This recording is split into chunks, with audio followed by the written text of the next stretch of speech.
What is up, knife friends? We go through my current everyday carry pocket knife collection and talk a little bit about each one, but I'll try and keep it brief. Around the 10-minute mark is what you'll expect to spend on this video. Let's get straight into it. So starting off with a fairly new knife, the Spyderco H1 Dragonfly. So this is in the super rust resistant H1 steel, which I'm in the process of testing. My standard rope cup tests, I'm trying to see if that heat treat changing the Rockwell hardness as you use it thing is a thing or not. So we'll see about that in another month or so's time.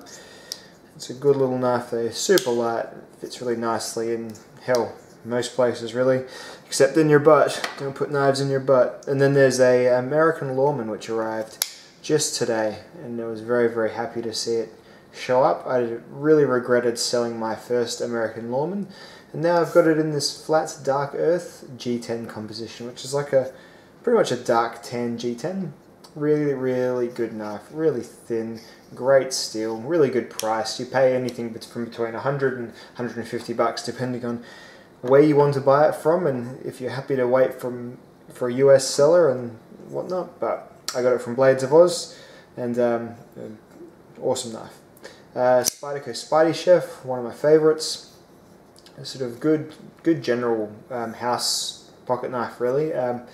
It's non-threatening really. It kind of looks more odd than dangerous, even though it is a rather large knife. It's got a steel that'll hold its edge about as long as your good S30Vs, but it is also super rust proof, titanium handle, nice and thin profile once again, and for a Spyderco, not too wide either. It's actually a little bit narrower than the American Lawman, so very cool. And by wide I mean horizontal width.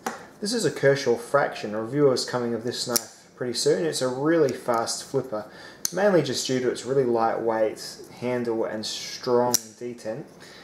So the blade just feels like it's definitely the heaviest part of the thing and just shoots out like crazy. Review on this one coming up. Not particularly recommended, and I'll get to that in the review. Zero Tolerance 0562, another great flipping knife.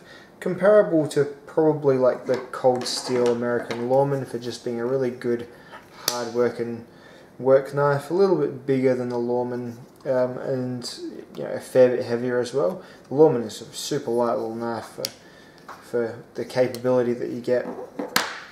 This one's really comfortable in my hands, but then being you're taking a bit of a risk buying it sight unseen with these scalloped handles. But if you've got large size hands, you'll probably be just fine. LMAX still on this one, which holds up really well.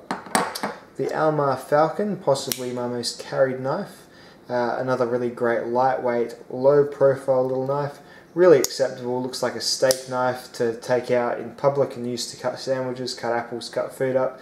Yeah, really great little knife. AUS8 steel, micarta handles. Not worth the money if you are looking at things pragmatically, but if you forget how much it costs and you just use it and enjoy it, you'll find some value here. You really will. But it just costs way too much money. The Chris Reeve Sebenza in Bog Oak. That means these Bog Oak handle slabs here. Bog Oak's like a wood that's almost fossilized but not quite. S35VN steel.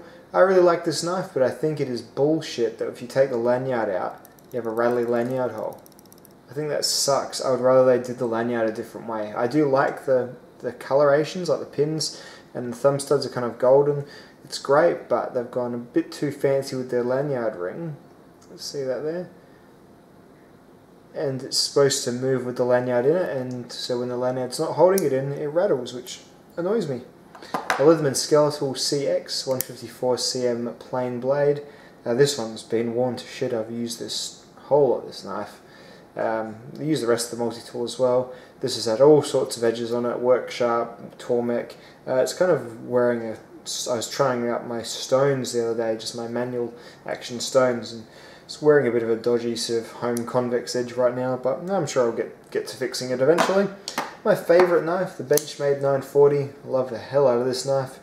It's a great one. If the American Lawman was more fun to flick open and close, it might be running close to being preferred, but I love this one a lot.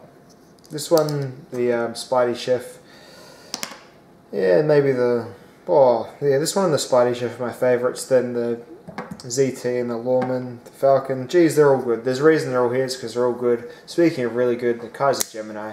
This one's my wife's favourite, so that's why it sticks around mostly. But it's also an undeniably good knife. S35VN titanium handles. Same core ingredients as a basic Sebenza for about a third of the price. So very, very good. Full flat grind. It's got a wicked edge on it at the moment.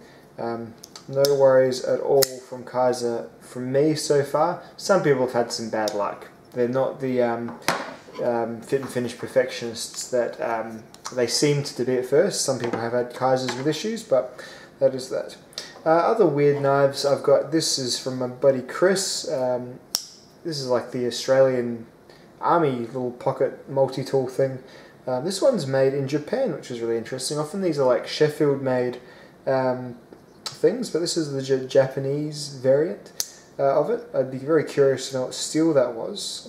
Probably just a 400 series or something, I'm not sure. So there's that. I've got an Opinel sitting around.